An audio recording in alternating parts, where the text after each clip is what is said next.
ஓம் சாந்தி. அவ்யக்த முரளி 1-3-1984. அவ்யக்த பாப்தாதா, மதுபன். ஒன்றின் கணக்கு. இன்றைய முரளியின் தலைப்பு ஒன்றின் கணக்கு. இன்று பாப்தாதா அனைத்து சகஜ யோகி, நிரந்தர சகயோகி குழந்தைகளை பார்த்து மகிழ்ச்சி அடைஞ்சிட்டு இருக்கிறார். அனைத்து பக்கங்களில் இருந்தும் வந்திருக்கும் தந்தையின் குழந்தைகள் ஒரு பலம், ஒருவர் மேல் உள்ள நம்பிக்கை, ஒரு வழி, ஒருவரினுடைய ரசனை, ஒருவரை மட்டும் மகிமை பாடக்கூடிய, ஒருவருடன் மட்டும் அனைத்து உறவுகளை வைத்து நடத்து கொள்ளும், ஒருவருடன் எப்பொழுதும் இருக்கக்கூடிய ஒரே பிரபு பரிவாரத்தின் ஒரு லட்சியம், ஒரே லட்சணம், அனைவரையும் ஒரே ஒரு சுப மற்றும் சிரேஷ்ட பாவனையோடு பார்க்கக்கூடிய, அனைவரையும் ஒரே ஒரு சிரேஷ்ட நல் விருப்பங்களினால் எப்பொழுதும் உயரை பறக்க செய்யக்கூடிய, ஒரே உலகம், ஒரே உலகத்தில் அனைத்து பிராப்தியையும் அனுபவம் செய்யக்கூடிய, கண்கள் திறந்தவுடனேயே ஒரு பாபா, ஒவ்வொரு காரியம் செய்யும் பொழுதும் ஒரு துணைவன் பாபா, தினத்தை முடிவு செய்து கர்மயோகா மற்றும் சேவையின் காரியத்தை முடிச்சிட்டு ஒருவருடைய அன்பில் ஐக்கியமாகிடுறாங்க. ஒருவருடன் அன்பில் ஐக்கியமாகி இருப்பவராக ஆகிடுறாங்க. அதாவது ஒருவரினுடைய அன்புங்கிற மடியில் நிரம்பிடுறாங்க. இரவையும் பகலையும் ஒரே ஒருவரோடு அனைத்து தினசரி நடவடிக்கைகளையும் செய்து கழிக்கிறாங்க. சேவனுடைய சம்பந்தத்தில் வந்து கொண்டு, பரிவாரத்தினுடைய சம்பந்தத்தில் வந்து கொண்டே பலரிலும் ஒருவரை பார்க்குறாங்க. ஒரு தந்தையினுடைய பரிவாரம், ஒரு தந்தை சேவைக்காக என்னை பொறுப்பாளர் ஆக்கியிருக்கிறார். இதே விதி மூலம் பலரது சம்பந்தம் தொடர்பில் வந்துக்கிட்டே அநேகர்களிலும் ஒருவரை பார்க்குறாங்க. பிராமண வாழ்க்கையில் கதாநாயக பாத்திரம் ஏற்று செய்பவராக ஆகும் வாழ்க்கையில், மதிப்புடன் தேர்ச்சி அடைபவராக ஆகும் வாழ்க்கையில் கற்றுக்கொள்ள வேண்டும் அப்படின்னா கற்றுக்கொள்ளணும். ஒன்றினுடைய கணக்கு ஒருவரை தெரிந்ததா, அதாவது ஒருவரை தெரிந்தார் என்றால் அனைத்தையும் தெரிந்து கொண்டார், அனைத்தையும் அடைந்தார். ஒன்றை எழுதுவது, கற்றுக்கொள்வது, நினைவு செய்வது அனைத்தையும் விட சரளமானது, சகஜமானது. 3-5 பேர்களுடைய விஷயத்தை பேசாதே, ஒருவருடைய விஷயத்தை பேசு அப்படிங்கிற பழமொழியும் பாரதத்தில் இருக்குது. 3-5 விஷயங்கள் கடினமாக இருக்கும். ஒருவரை நினைவு செய்வது, ஒருவரை தெரிந்து கொள்வது மிக சுலபம். அந்த மாதிரி இங்கு என்ன கற்றுக்கொள்றீங்க? ஒன்றுதான் கற்றுக்கொள்றீங்க இல்லையா? ஒருவரில் தான் அனைத்தும் நிரம்பி இருக்குது.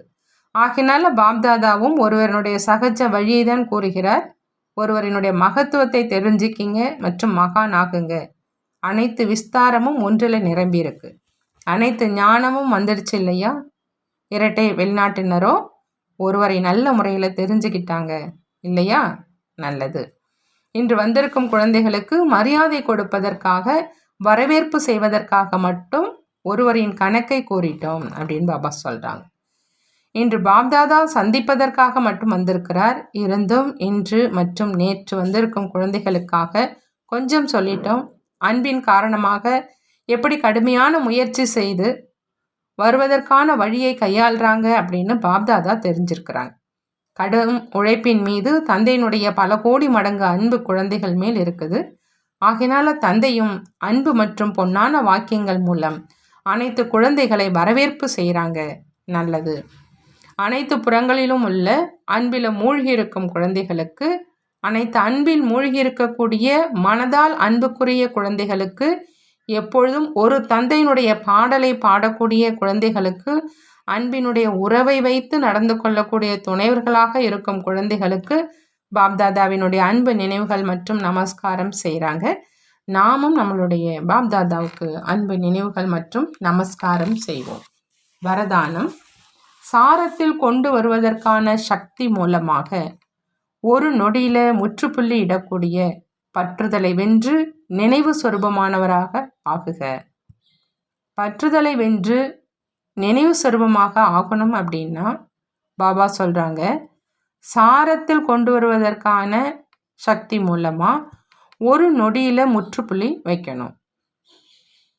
இறுதி நேரத்தில் கடைசி பரீட்சைக்கான கேள்வியாக ஒரு நொடியில் முற்றுப்புள்ளி இடுவது இருக்கும்.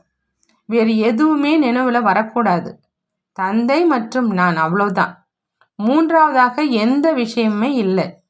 ஒரு வினாடியில் என்னுடைய பாபா, வேறு யாரும் இல்லை. இதை யோசிப்பதிலும் நேரம் எடுக்கும். ஆனால் நிலைச்சிடணும், ஆடக்கூடாது. ஏன், என்ன என்பதனுடைய கேள்வியை எழக்கூடாது. அப்பதான் பற்றுதலை வென்ற நினைவு சொரூபமானவராக ஆயிடுவீங்க. ஆகையினால எப்போ விரும்புகிறீங்களோ அப்போ விஸ்தாரத்தில் வருவதற்கும், மேலும் எப்போ விரும்புகிறீங்களோ அப்போ சுருக்கத்தில் சாரத்தில் வருவதற்குமான அந்த பயிற்சி செய்யுங்க. பிரேக் சக்திசாலியாக இருக்கணும் அப்படிங்கிறாங்க பாபா. ஸ்லோகன்: யாருக்கு சுயமரியாதையினுடைய அபிமானம் இல்லையோ அவங்க தான் எப்பொழுதும் பணிவானவங்க. எப்பொழுதுமே பணிவானவர்களாக இருக்கிறவங்க அவங்களுக்கு சுயமரியாதையினுடைய அபிமானம் இருக்காதுன்னு சொல்கிறாங்க. நல்லது. ஓம் சாந்தி. நன்றி பாபா. நன்றி.